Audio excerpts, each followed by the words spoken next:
TRS Clips, that one channel where you get to explore the unexplored realms of knowledge.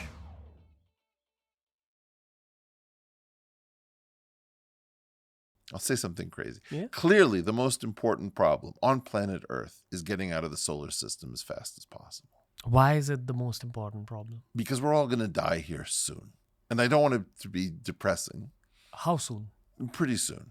Because of what? Because we developed thermonuclear weapons in November of 1952, and we haven't used them yet against each other. And the order that keeps those things from being used just broke down in January of 2025 with Donald Trump's repudiation of the post-World War II responsibilities of the United States. You should be very, very aware of what that means. When J.D. Vance went to Europe and said, "You're on your own, guys." You think we'll see a nuclear bomb explode in the next 10 years? You have no idea how much closer we got to that. And by the way, you guys have really good seats with your neighbors to the north. It might happen here. What was that in Kashmir? What the heck was that? Are they mad? Has this narrative reached the world? Everybody's lost their mind, Ranveer. I know exactly what I'm doing. I know what Elon's doing.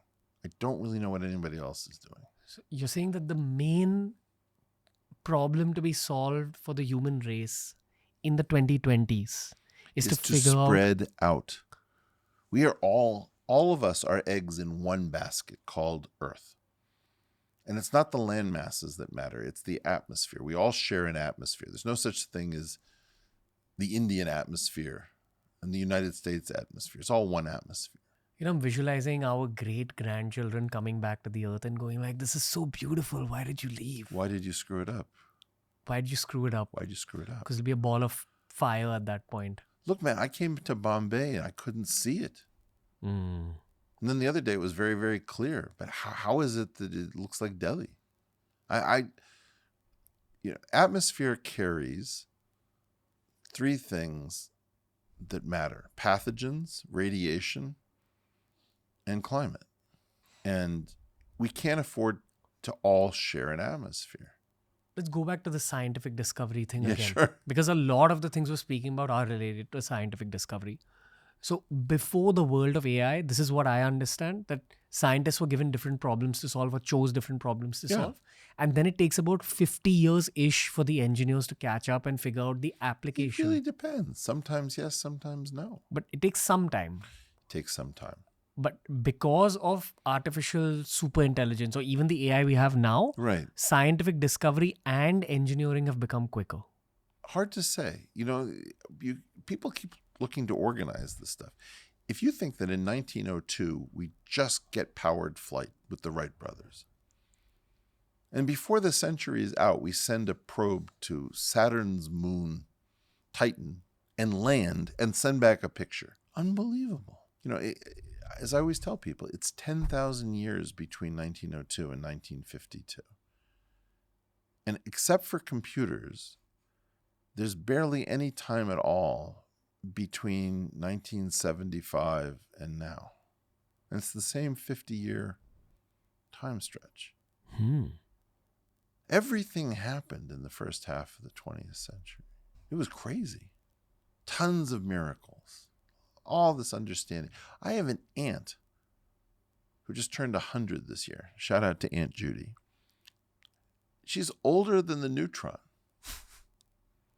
Can you believe it? Like, you're saying science has become exponentially faster than it's ever been in the history of It humankind. was until around 1970, and it runs into this strange slowdown. Caused by the Illuminati? No, Caused by the deep state? I don't think so. I don't know, though. It just slowed down. Well, there was a guy. Look, There was a?